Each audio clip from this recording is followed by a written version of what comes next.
Yes, चलो पहा बेटा, valence bond theory, atomic orbital theory, दोन्ही नाव चालतात.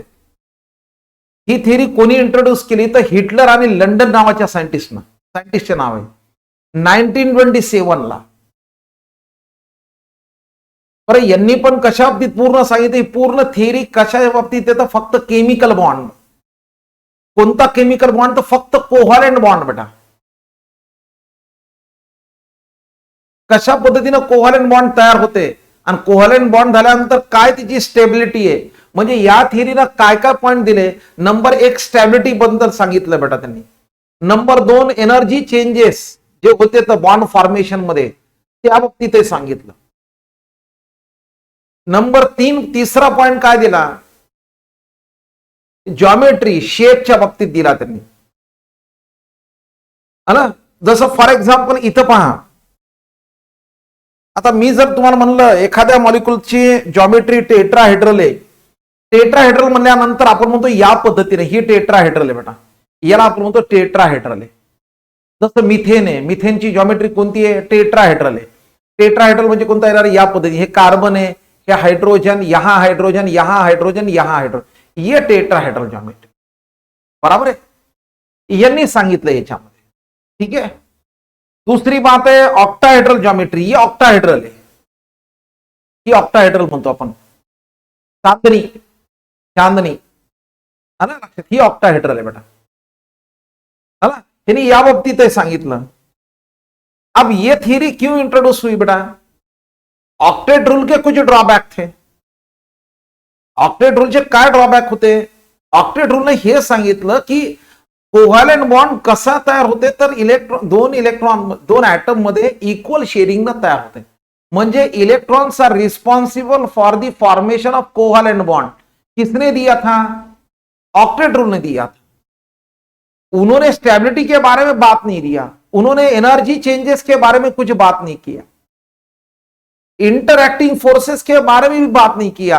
Force of attraction and force of repulsion जब डेवलप होता है, इंटरैक्टिंग फोर्स डेवलप होता है, तो उसके बारे में उसने बात नहीं किया.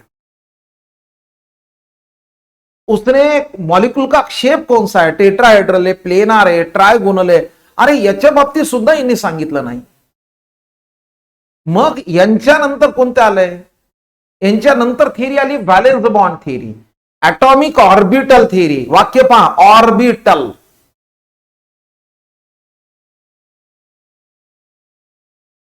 मग आता हिने इतकं सुंदर सांगितलं, कशा पद्धतीने सांगितलं पहा बेटा. आता हिने पहिला पॉइंट काय दिला, covalent bond is form only when, covalent bond is form only when half field atomic orbital of one atom, half field atomic orbital of two atom overlaps. म्हणजे या एकेका पॉइंट कडे लक्ष द्या बेटा. पहा, जर ऍटम मध्ये जर एकच इलेक्ट्रॉन आहे, फॉर एक्झाम्पल हायड्रोजन आहे इथं, अपन असं केलं बेटा, हे हाइड्रोजन है, यहां एक इलेक्ट्रॉन है और ये हाइड्रोजन है, इसके पास एक इलेक्ट्रॉन है, यहां फॉर्म हुआ ये कोवैलेंट बॉन्ड झाला बेटा. कोणी दिलं तर ऑक्टेट रूल. अब इसने क्या दिया, तर हाइड्रोजनचं कॉन्फिगरेशन 1s1 आहे. आता एस ऑर्बिटलचा शेप कसा आहे तर स्पेरिकल आहे बेटा, आणि याच्यामध्ये एकच इलेक्ट्रॉन आहे, हे बघा, हे एक इलेक्ट्रॉन.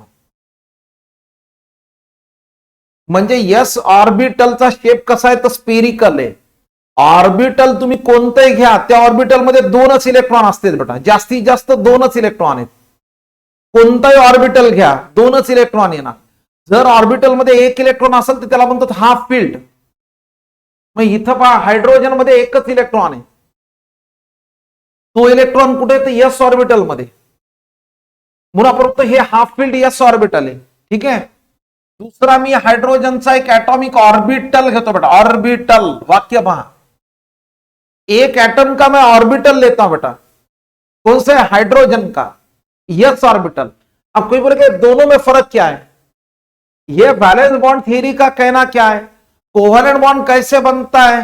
दो एटम के ऑर्बिटल ओवरलैप होते, ऑर्बिटल, लेकिन कैसे?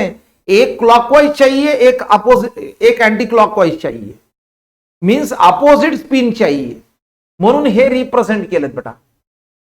तुम्ही कोणतंही कन्सिडर करा, एक क्लॉकवाइज घेतलं तर दुसरं अँटी क्लॉकवाइज, है ना, म्हणजे पॅरलल स्पिन नाही पाहिजे, अँटी पॅरलल. क्लियर था ना? अब इन्होंने कंसेप्ट कैसा दिया, यहां ध्यान दो. ये half filled atomic orbital of one hydrogen atom overlaps half filled atomic orbital of another hydrogen atom to form. ये बन गया एटम का, ये ओवरलैप हुए, ये न्यूक्लियस, ये न्यूक्लियस, ये बन गया H2. क्लियर है?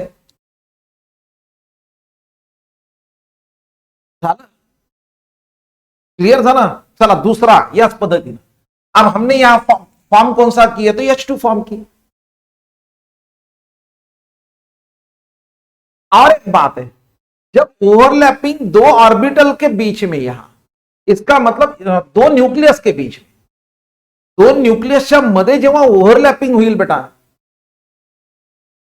तेव्हा जे बॉन्ड तयार होईल, ते बॉन्ड कोणता बॉन्ड आहे? तो स्ट्रॉंग बॉन्ड आहे, म्हणजे सिग्मा बॉन्ड आहे. क्लियर है? जितना ओवरलैपिंग रीजन ज्यादा है, उतनी ज्यादा एनर्जी रिलीज होगी, उतनी ज्यादा एनर्जी रिलीज होगी, उतनी स्टॅबिलिटी ज्यादा. आपलं पहा ना, आपण जर खूप काम केलं तर जास्त एनर्जी जाणार, आणि जास्त एनर्जी जाणार तर जास्त थकणार बेटा. क्लियर है? यस.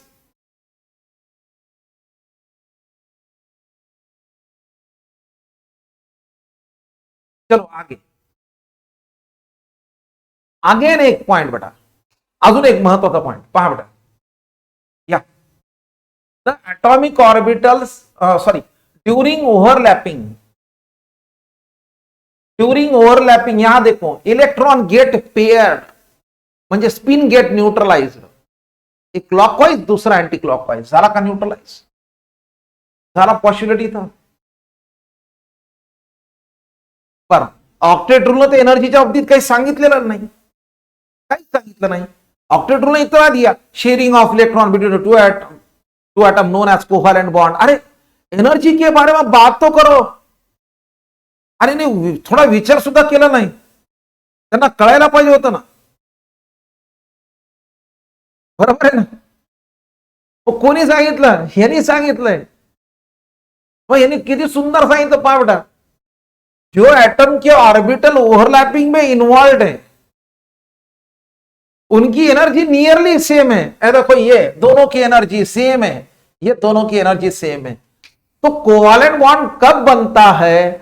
जो एटम के ऑर्बिटल ओवरलैपिंग में इन्वॉल्व है, उनकी एनर्जी नियरली सेम है या सेम है, तभी यस यस, सेम या नियरली सेम, तभी कोवलेंट बॉन्ड फॉर्म होता. झालं एनर्जीच्या बाबतीत. अरे आपण पाहतो ना बेटा, मार्केटमध्ये एखादी गाडी आली, बरोबर आहे की नाही, आपण म्हणतो नाही नाही एक मारुतीची एक आहे, त्याच्यानंतर आपण म्हणतो नाही ही अजून कोणती गाडी आहे, समजा हुंडाईची एक कंपनी आहे, त्याच्यानंतर आपण म्हणतो नाही ह्याच्यापेक्षा ही गाडी भारी आहे, त्याच्यानंतर मग आपण काय म्हणतो नाही इससे ये अच्छा है, नाही इससे ये अच्छा है. हा BMW या सगळे सगळे, हा WZ कुठपर्यंत आहे बेटा, काही प्रॉब्लेम नाही बेटा. हा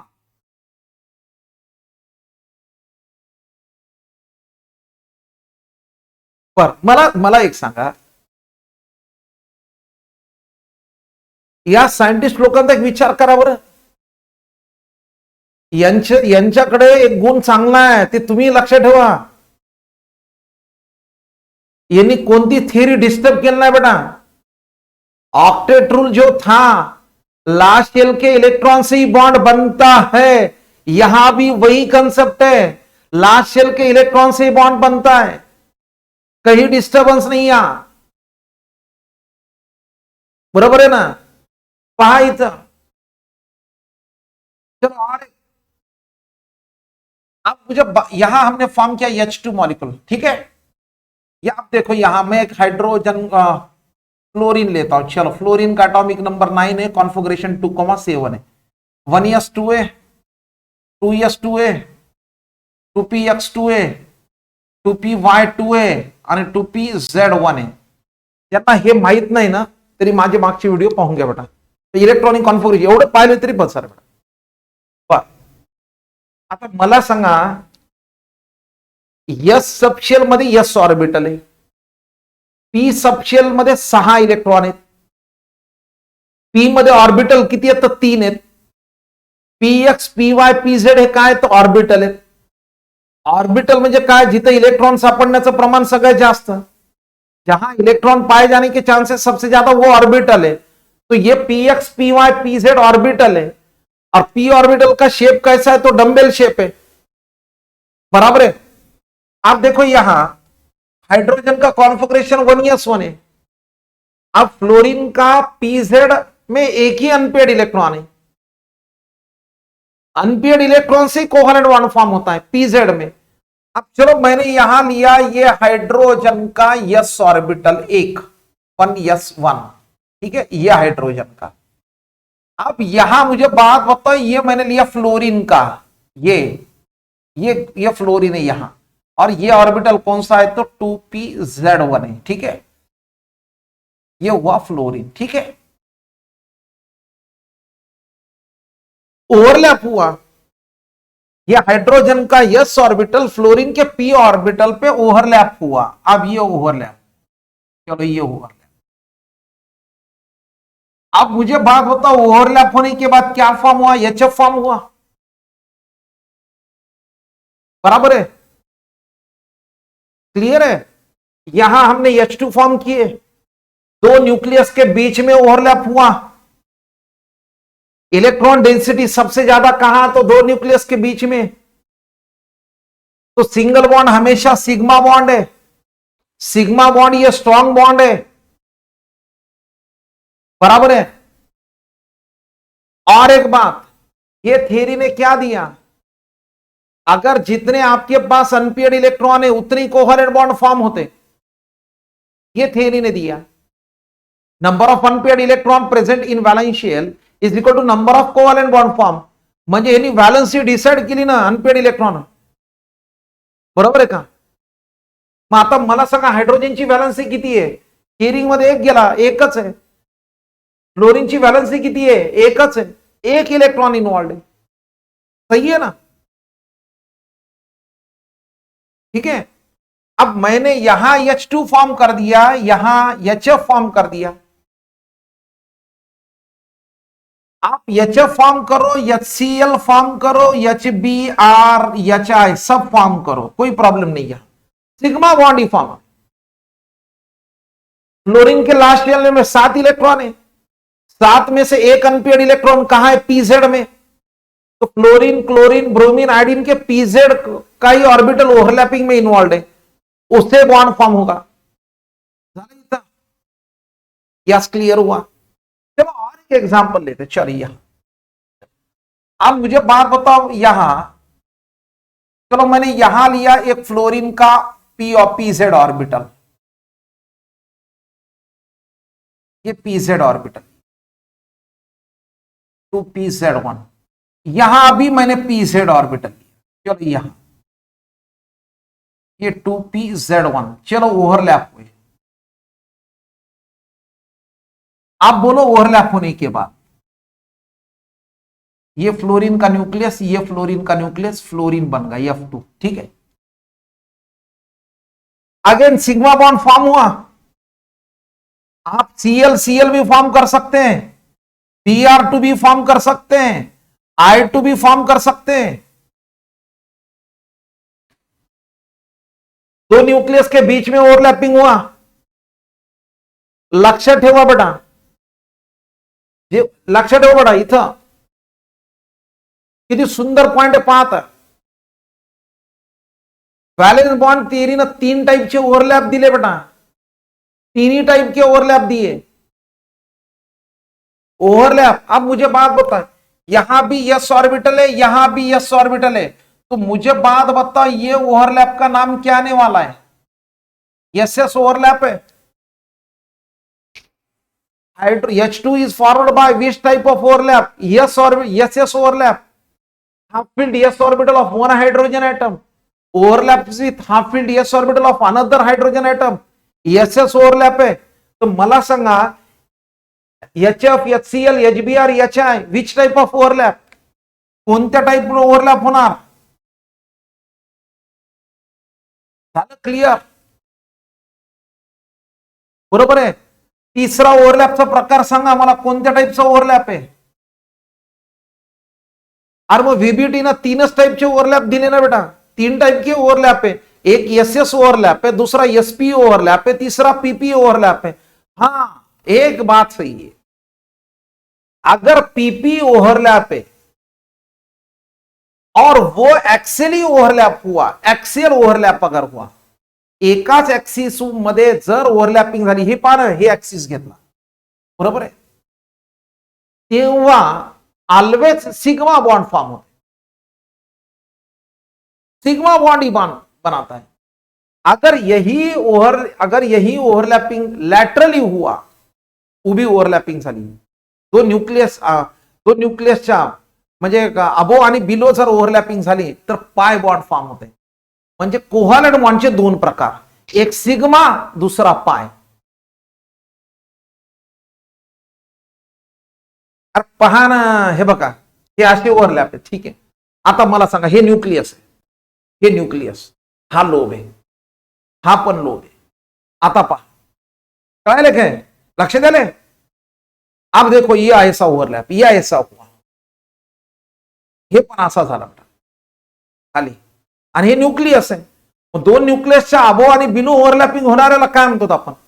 अरे अशी मैत्री चांगली आहे का अशी मैत्री चांगली आहे ना? फ्रेंडशिप ही चांगली आहे ना, कारण 2 न्यूक्लियसच्या मध्ये ओव्हरलॅपिंग आहे ना.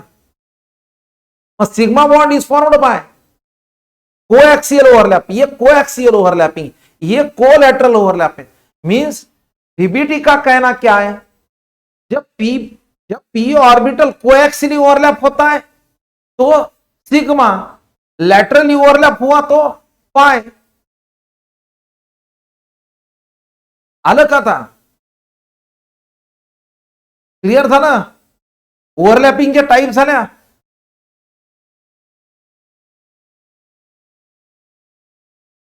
अजून एक पाहतोस, व्यवस्थित लक्ष द्यायचं.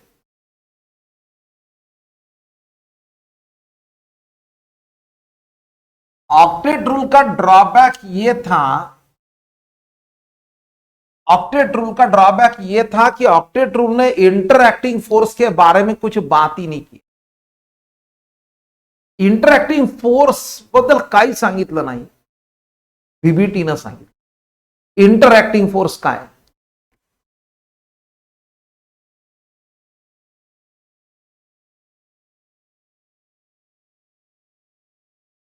पहा बेटा, ये एक एटम है, यहां ये एटम है, यहां सेंटर में यहां न्यूक्लियस है, यहां न्यूक्लियस, यहां इलेक्ट्रॉन है, यहां भी इलेक्ट्रॉन, ये इलेक्ट्रॉन. ठीक है, काय त्यांनी सांगितलं पहा, व्हीबीटी ना जब 2 एटम अप्रोच होते, 2 एटम जेव्हा जवळ यायला लागते बेटा, तेव्हा इंटरॅक्टिंग फोर्स डेव्हलप होते. त्यांनी सांगितलं इंटरॅक्टिंग फोर्स म्हणजे काय, force of attraction and force of repulsion. अब देखो यहां जब ये 2 एटम नजदीक आने लगते, यस रेणुका बरोबर है, राईट अक्षता, 2 एटम मला सांगा जेव्हा जवळ यायले तर काय होणार? इंटरॅक्टिंग फोर्स डेव्हलप झाला. अट्रॅक्शन आणि रिपल्शन कसं? एक का न्यूक्लियस, इसका इलेक्ट्रॉन, क्या होगा इनमें, क्या होगा? अट्रैक्शन है. आप मुझे बात बता, यहां रिपल्शन है. बस समर्थ स्वामी पर है ना.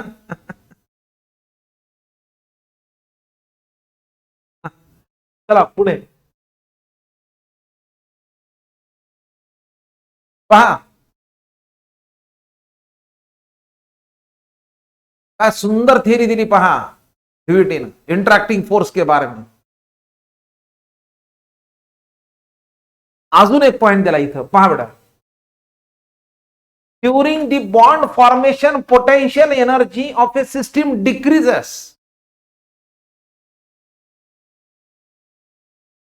म्हणजे जेव्हा बॉन्ड तयार होते तेव्हा त्या मॉलिक्युलची एनर्जी सगळ्यात कमी आहे त्यांनी सांगितलं. सगळ्यात कमी म्हणजे मिनिमम एनर्जी. आणि जेवढी एनर्जी कमी असेल बेटा तेवढी त्याची स्टॅबिलिटी जास्त आहे. मी तुम्हाला सांगितलं वयाचं उदाहरण सांगितलं.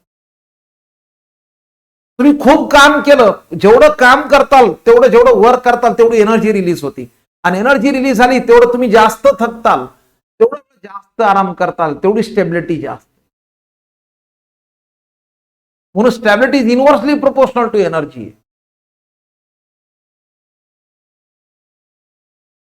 बरोबर की नाही. पहा किती सुंदर दिलेलं आहे. आता during the bond formation potential energy of a system decreases. पण लोकांनी विचारलं यांना तुम्ही कोणत्या आधारावर इस बेस पे आप ये पूरा एक्सप्लेनेशन कर रहे. कोई तो बेस होगा जिस बेस पे आप एक्सप्लेनेशन कर रहे. मग याने एक्झाम्पल कोणतं घेतलं ते पहा बेटा. एक्झाम्पल फार सुंदर घेतलंय बेटा. एक्झाम्पल पहा कोणतं घेतलंय. हायड्रोजनचं फॉर्मेशन ऑफ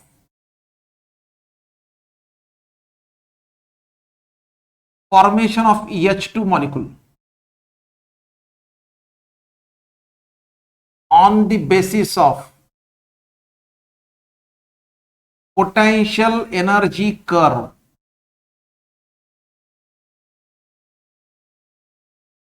कसं सांगितलं पहा बेटा. त्याने एका ग्राफ वरून सांगितलं. पहा हा सुंदर ग्राफ आहे. हा ग्राफ आहे ठीक आहे. हे झिरो इथं पोटेन्शियल एनर्जी बेटा. इथं निगेटिव्ह घेतो खाली आणि हे पॉझिटिव्ह. ठीक आहे. किती सुंदर सांगितलं पहा. आता पहा बेटा या व्हीबीटीनं काय पॉइंट दिला. जर दोन ऍटम आहेत आणि खूप जास्त दूर आहेत बेटा बहुत ज्यादा डिस्टेंस है तो उनमें ना फोर्स ऑफ अट्रैक्शन डेवलप होगा ना फोर्स ऑफ रिपल्शन. मीन्स वहां पोटेंशियल एनर्जी कितना कंसिडर करते हैं हम जीरो है. एनर्जी कितना है when two atoms are at infrared distance बहुत ज्यादा है तो वहां एनर्जी कितना है तो जीरो है. चलो मैं यहां ग्राफ में ये पॉइंट देता हूं.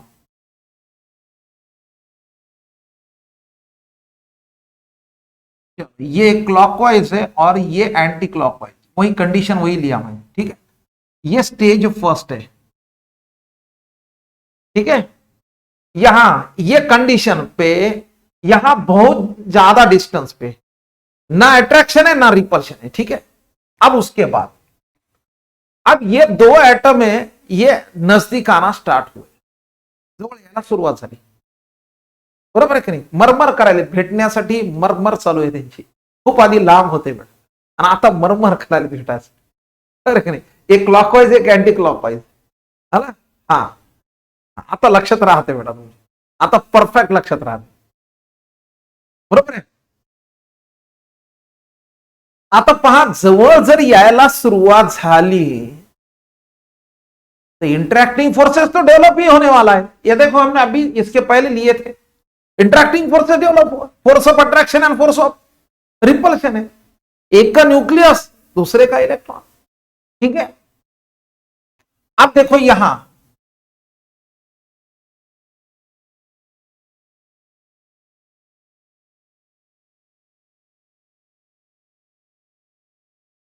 यहां बी स्टेजला. आता मला सांगा जवळजवळ यायला सुरुवात झाल्यानंतर या कंडिशनहून या कंडिशनला आले तर मला सांगा पोटेन्शियल एनर्जी काय व्हायली. काय होत आहे. पोटेंशियल एनर्जी वाढायली का कमी झाली है. तर पोटेंशियल एनर्जी कम हो रही है. यस डिक्रीज हो रहा है. अब पोटेंशियल एनर्जी डिक्रीज हो रहा है तो वहां क्या है, अट्रैक्शन ज्यादा है, अट्रैक्शन ग्रेटर देन रिपल्शन है, force of attraction greater than repulsion है, बराबर है। वाक्य लक्षात ठेवा, force of attraction greater than force of repulsion है, ठीक है। और नजदीक आए बेटा, चलो और नजदीक यहां है, और नजदीक ये कंडीशन में देता हूं, चलो सी कंडीशन। बॉन्ड फॉर्म झाला का इथं, नाही झाला बेटा, अजून एनर्जी कमी झाली बेटा, बरोबर। बॉन्ड कुठे तयार होईल, ज्यावेळेस त्यांची सिस्टीमची एनर्जी मिनिमम आहे, बरोबर आहे की नाही। आता पहा बेटा,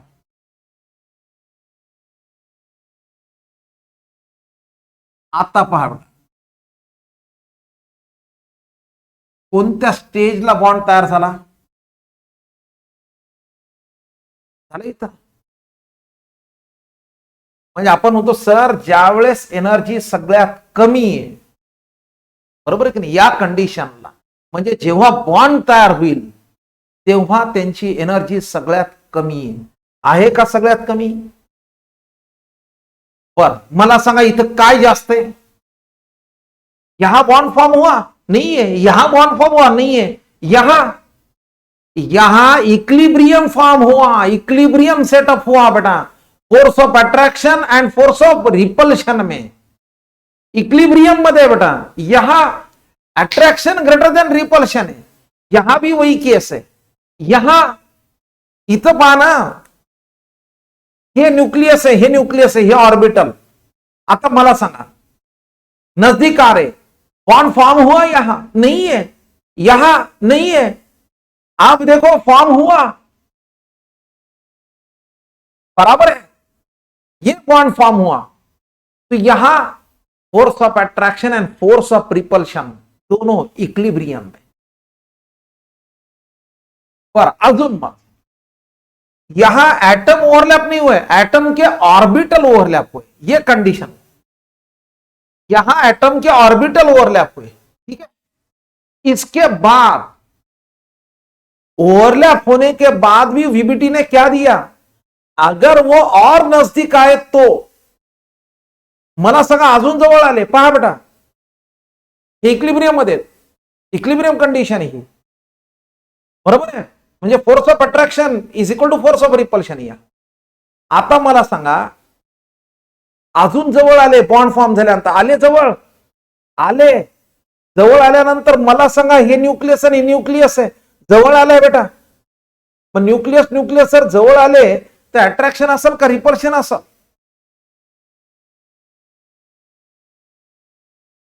रिपल्शन है, बराबर है। रिपल्शन है तो एनर्जी कम होगा या बढ़ेगा, रिपल्शन में एनर्जी क्या होगा, एनर्जी इंक्रीज, तो वही उसने दिया। अगेन इसके बाद और नजदीक आए, चलो ये स्टेज पे आ गए, अब हम बोल देंगे सर ये ऐसे ओवरलैप हुए तो, अरे यहां बॉन्ड फॉर्म ही नहीं होता, ये कंडीशन को, यहां बॉन्ड नहीं फॉर्म होता, बॉन्ड यही फॉर्म होता है, ये यहां एनर्जी बढ़ गई, ये वीबीटी ने दिया।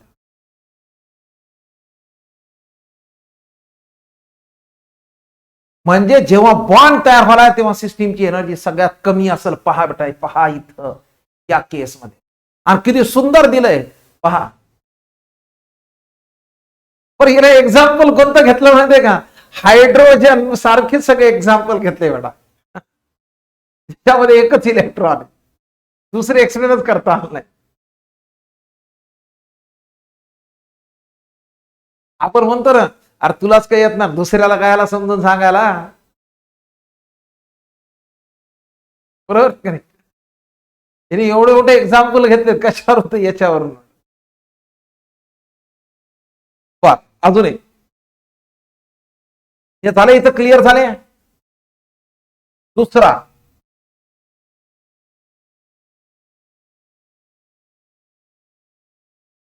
कोणतं स्पिन है बेटा, पैरेलल स्पिन है। जब दो एटम के ऑर्बिटल हम सेम स्पिन के लेते हैं, एक तो क्लॉकवाइज है नहीं तो अँटी क्लॉकवाइज है, बरोबर आहे।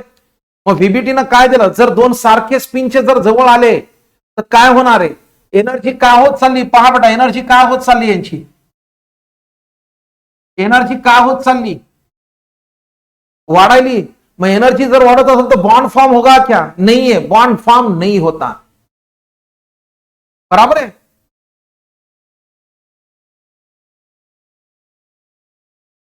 मग इथं क्लिअर झालं ना, force of attraction greater than force of repulsion है, तभी बॉन्ड फॉर्म होता है.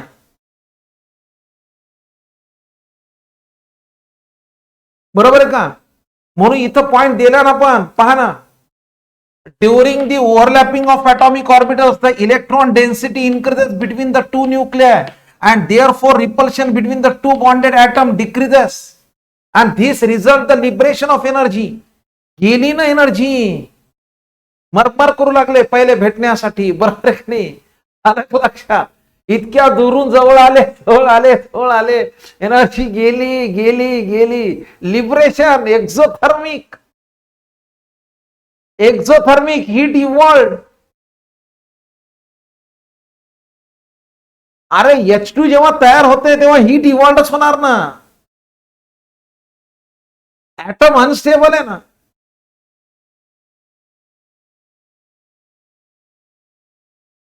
झालं क्लिअर ग्राफ वरून, एनी प्रॉब्लेम, झाला पॉइंट क्लिअर, हे पण क्लिअर झाला. Length of bond depends upon the extent of overlapping of atomic orbital. जितना overlapping region ज्यादा उतना bond strong. Greater the overlap stronger will be the covalent bond. अरे बरोबर आहे ना. अरे ओव्हरलॅपिंग झाल्यानंतर जेवढी जास्त एनर्जी रिलीज होईल तेवढी स्टेबिलिटी जास्त.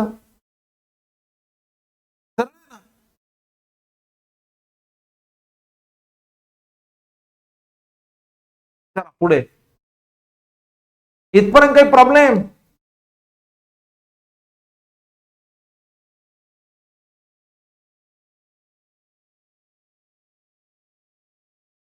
यांनी काय सांगितलं, जॉमेट्री कशी आहे त्यांनी सांगितलं. जॉमेट्री त्यांनी सांगितलं यस वरून नाही येत म्हणे, यस ऑर्बिटल येत नाही, कारण यस ऑर्बिटल स्पेरिकल आहे म्हणे. मग जॉमेट्री कोणावर डिपेंड आहे, तुमचं पी टी एफ ऑर्बिटलवर डिपेंड आहे त्यांनी सांगितलं. आणि त्याच्या डायरेक्शनल नेचरवरून तुमची जॉमेट्री सांगितली.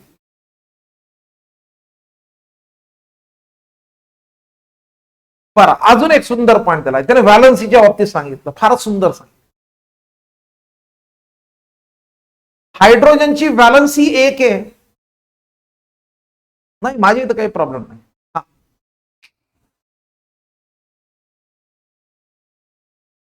हायड्रोजनची व्हॅलन्सी एक आहे बेटा.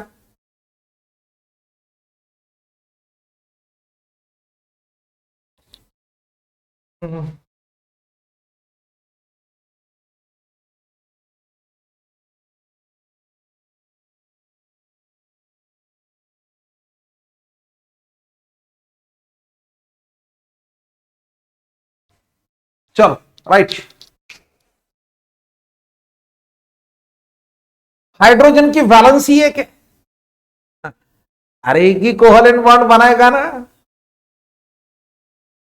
एक ही कोवलेंट बॉन्ड बनाएगा. अरे जितने अनपेड इलेक्ट्रॉन है उतने कोवलेंट बॉन्ड फॉर्म होगा. ये कौन कहता है, व्हीबीटी. व्हीबीटीचं म्हणणं काय, हायड्रोजन मध्ये एक अनपेड इलेक्ट्रॉन आहे, एकच कोवलेंट बॉन्ड तयार करणार.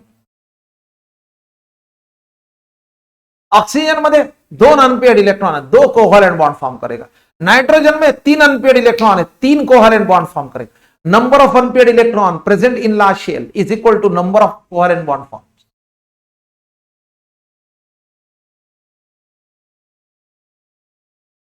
झालं क्लिअर. मान्य पण केलं बेटा आपण, यांनी सांगितलेलं आहे ना सगळं मान्य केलं बेटा, आपल्याला पटलं पण यांचं म्हणणं. अजून त्यांनी काय सांगितलं,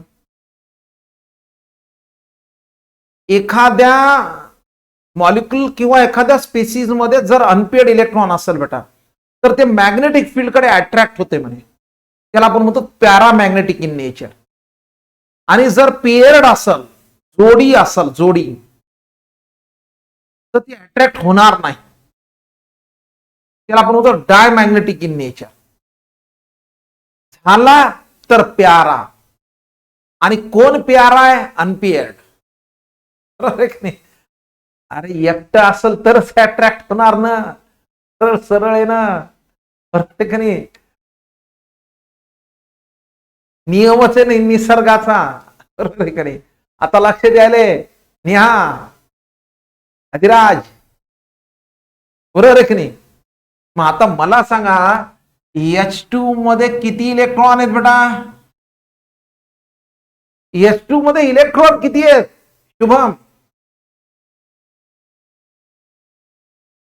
मग नेचर काय जोडी आहे ना, होईल ना. अरबिया ध्यान में आ रहा है ना? पेड़ है तो नेचर प्यारा है या डाय? श्रुती काय नेचर आहे? Yes diamagnetic in nature. बरोबर आहे अक्षता.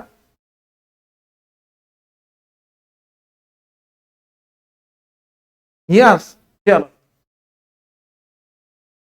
बरं यांनी सांगितले ऍक्सेप्ट केलं लोकांनी रे. इतके एक्झाम्पल सांगितले यांनी, सगळ्यांनी ऍक्सेप्ट केले. F2 झाला, Cl2 झाला, Br2 झाला, ऍक्सेप्ट केले. यस सही आहे बोले. मग आता मला सांगा O2, O2 का नेचर क्या? O2 का नेचर सर O2 है सर. ऑक्सीजनच्या लाशेला 1 2 3 4 5 6 आहेत. यहां 1 2 3 4 5 6 कोहलेंट बॉन्ड है. Yes yes diamagnetic in nature. या पॉइंटवर ऑब्जेक्शन झालं बेटा. इसी पे ऑब्जेक्शन हुआ. According to VBT, O2 is a diamagnetic in nature, but according to molecular orbital theory, oxygen is प्यारा है. प्यारा ये आगे आने वाला है हमको. हे येणार आहे. कोण सांगणार आहे? MOT molecular orbital theory.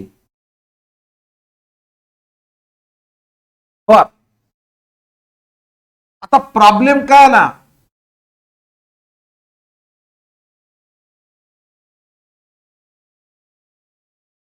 व्हॅलन्सीच्या बाबतीत आला. यांचं म्हणणं बरोबर आहे ना. हायड्रोजनची व्हॅलन्सी 1 आहे. क्लोरीनची हॅलोजनची व्हॅलन्सी किती आहे? 1 आहे. एकच अनपेड इलेक्ट्रॉन है ना, एक ही कोवेलेंट बॉन्ड फॉर्म करेगा. ऑब्जर्वेशन में वही आया. सही है बोले इनका. ये बेस्ट थ्योरी है, एकदम नंबर 1 है. प्रॉब्लम कहां है? यहां प्रॉब्लम यहां आया. बेरिलियम, बोरॉन एंड कार्बन के बारे में आया.